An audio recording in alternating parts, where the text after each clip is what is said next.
In about 1757, Acadie was in conflict with British troops who wanted to take over Acadie and drive us out. I brought near 1,000 Acadians here to restart their lives.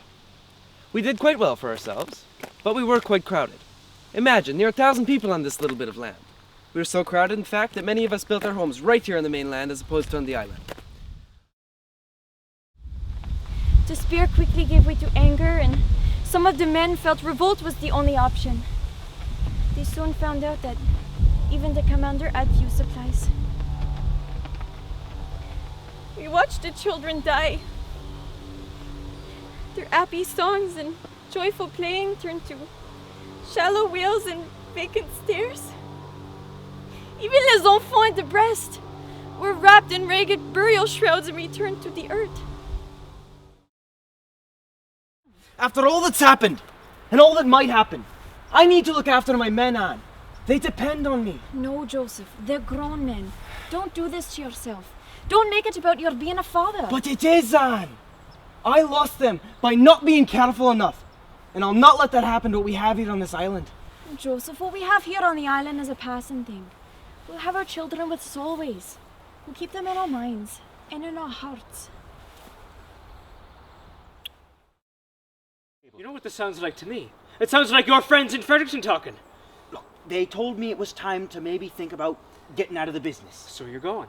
Look, do you understand why, Joe? I understand it was you and them that got me into this business. Well, you can believe what you like, but you and I both know you wanted this just as bad as anyone. You told me we were doing right by these men. And haven't we?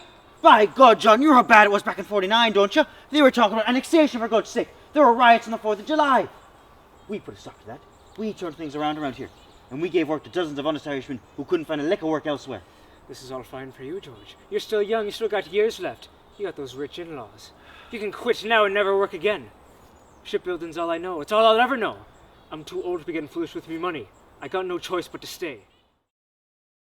Need some hardtack, hayseed, tobacco? No, look at you all. You want fine things.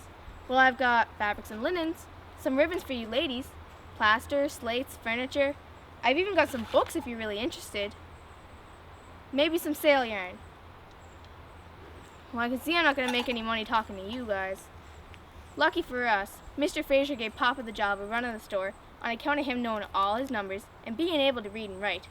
I can too, you know, and I don't mind telling those men that come in here it's a 6 pence for an axe handle and a shilling for them ash ones. Indeed, it was my father, the great John O'Brien, who warned me to be ever vigilant with my many trusts.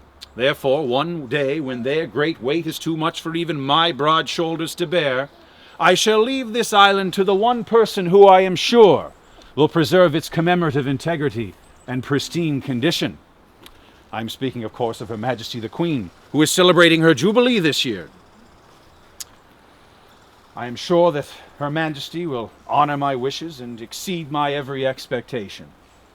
However, you have not paid enough for me to speak further. I must take my leave of you now. Please enjoy your stay on... Are you getting some good pictures here? Please enjoy your stay on Beaubears Island, but not too much.